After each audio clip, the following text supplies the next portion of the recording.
Does this look familiar? Well, it should. It's the iPhone 6s in a 3-year-old iPhone 5s body. Apple loves it, the public hates it, yet they're kinda selling like hotcakes. So hey, what's up everyone? How's everything doing? Hopefully everyone is having a great time. My name is Preet Patel. This phone was provided to me thanks to Vodafone Fiji, and with that out of the way, this is my iPhone SE review.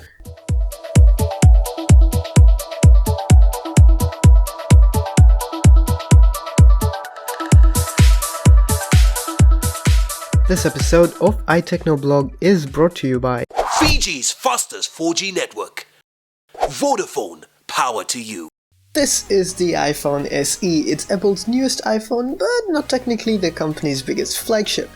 It's really tiny, looks just like the iPhone 5s, but performs almost like the latest 6s. The only way to tell if your friend is lying to you about getting the new SE is by checking for the SE branding at the back of the phone, and if it is in rose gold, or, as the non-Apple fans like to call it, pink. From my experience, coming from a bigger phone to the SE was kinda weird. Text looked really small and the screen showed way less compared to, say, the iPhone 6s. Here's my comparison of using Instagram on both the SE and the 6s Plus, and you can definitely see the lack of real estate on the SE. Not really drastic, but it's more or less due to the low resolution display. However, with the small screen came one of the best features of SE, which is one-handed usability. Unless you have regenerative Deadpool baby hands, using this phone with one hand is going to be a breeze. The screen isn't the best as it uses the same old Retina display from the 5s, but with a screen this small, I didn't really notice a major difference while using it on a day-to-day basis. Also, with a form factor this small and classy, you're able to fit the SE in your pocket no problem. For 1149 Fijian dollars for the base 16GB model, you're getting almost all the flagship features on the SE. It comes with the same i9 chip found on the 6s with a whopping 2GB RAM. That coupled with iOS 9 makes this phone buttery smooth to use. Apps open up really quick and the SE is able to handle games with no frame drops, however with the exception of the phone heating up during gameplay on a few occasions, but that shouldn't really be a huge problem. The rear camera is the same great shooter found on the 6s. The 12-megapixel sensor takes really great stills with the 2.2 aperture and 4K video is breathtaking. It is of the same quality as Apple's current flagship, but you may need to keep storage in mind if you're picking up the SE for 4K recording. A 20-minute 4K clip will take around 8GB and you only have around 11GB of free space in the 16GB model. Battery life on the SE is superb as well. Although it has a smaller 1600 mAh battery compared to the larger 6s, it has a better battery life mostly due to the A9 chip and the fact that the device has to power a relatively low-res display compared to the mega screens found on the 6s and 6s Plus. However, not everything is unicorns and rainbows.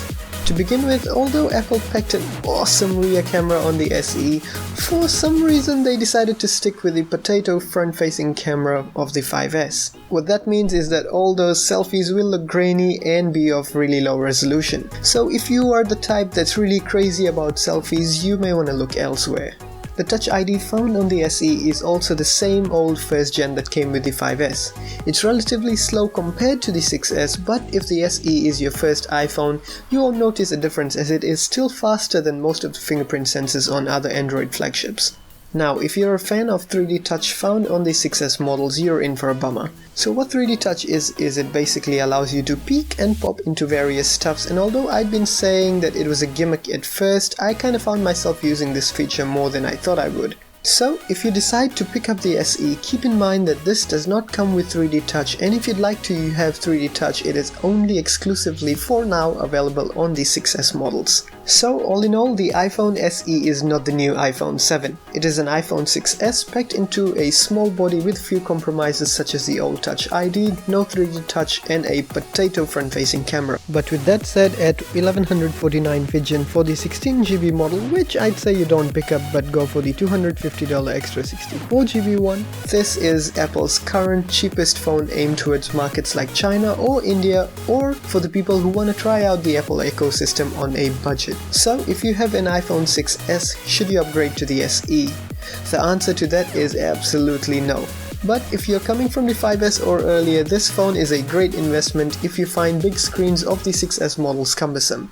So yeah guys, this was my iPhone SE review. If you guys liked it, make sure you give this video a like and comment down below on if you are planning to buy the SE and give your reasons for it so that I can know about them. Also, if you're on Snapchat, you can add me by scanning the snap code right here or by typing in the username PreetP106, as I kinda do a lot of behind the scenes on that. Also, you can follow me on all other social media accounts such as Twitter and Facebook. Links for them are in the description down below. So yeah guys, that's pretty much it. This is Preet for iTechnoBlog and I'll catch you guys in the next one. Peace.